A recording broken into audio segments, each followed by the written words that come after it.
I warn you, this shit's H-file when you put it in your gob. Try to swallow all of it, knock your fucking socks off. The two of us were white. Sorry to stop it, I know everyone was in the moment, but it would be a shame not to have a female vocalist to do a little bit of it, so who was doing the best out of you four? Come on! Get up! You're going to do the second verse though, yeah?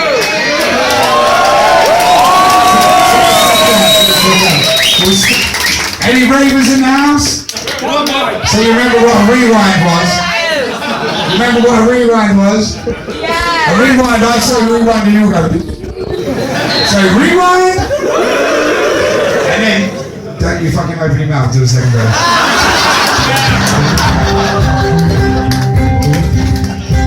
I met a pretty girl at a festival with a bag of MDMA. We both took a great big dab and went to greet the day. Now I warn you, this shit's H-file when you put it in your gob. Try to swallow all of it, it'll knock your fucking socks off. So the two of us are wired, and the festivals in fun. All the crowd, just the crowd, smiling as we go. Take the heads in our time, fire's being lit. We don't turn on no DJ, and sleep a little kiss. Well, being drunk can make a girl seem prettier than she is. I'm not the only one who's made mistakes when I was pissed. And trying to work out right from wrong on ecstasy is tough. But this M.D.M.Amazing, I feel like I'm in love.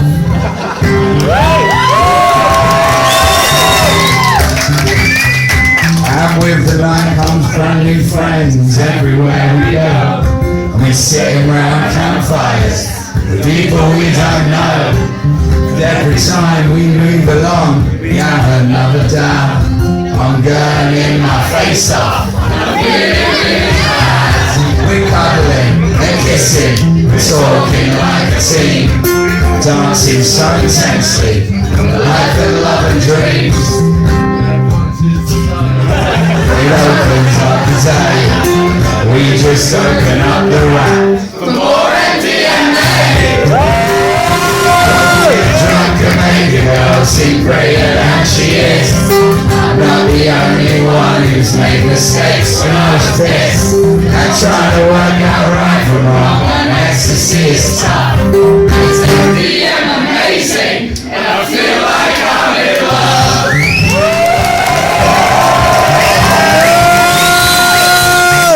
Normally at this part of the song I do a bit of a story, but I don't know what the fuck you're going to do.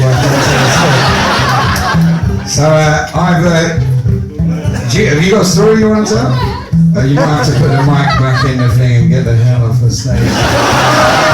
But wait a minute, for everybody.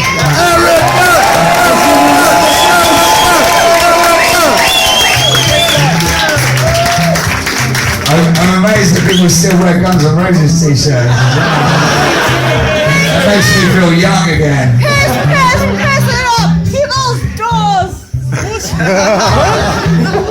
Look at this.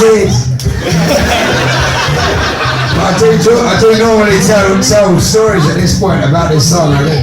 It's just, obviously you guys all know because it's the only one you fucking sang along to in the same way, but it's the most popular song I've ever written. Sounds like all my other fucking songs. What do you reckon? But I got loads of stories about this song. I'm trying to think of which is a good one to tell you. I'll tell you, okay, so in Manchester, I met a girl in Manchester.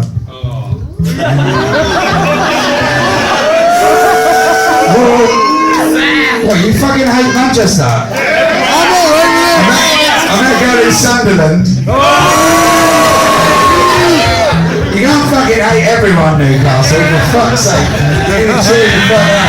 This has got nothing to do with you guys. It's like, alright, I met a girl.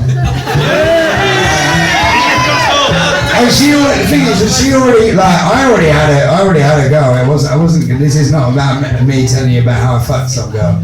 This is an interesting story that leads to the song, basically. And I met this girl in Manchester and she'd come up to me straight after the gig and she was like, we need to talk. Like, alright. Like, she had a certain amount of, like, you know, discipline in her eyes. She was like, so we went outside and she said, look, I've just broke up with my boyfriend. And I was like, okay. And she said, basically, she met him at a festival when she had a bag of MDMA. And she shared it with him, and they had this amazing night. They really got to know each other, they really connected. They got back to the tent, and then he pulled out his guitar and he played her my song and claimed it was his own. Hold tight, because I feel good on him. At this point when she was telling me, I was like, fucking sounds like a dude. Why not, man? Who could write a song really that hammered? Fucking have it.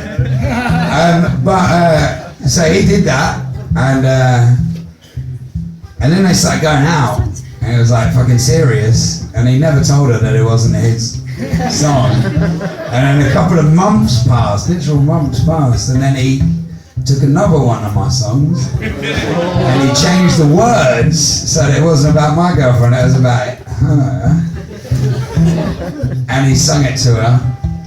And that's not cool. Oh, and she was still like, she was fucking bowled over.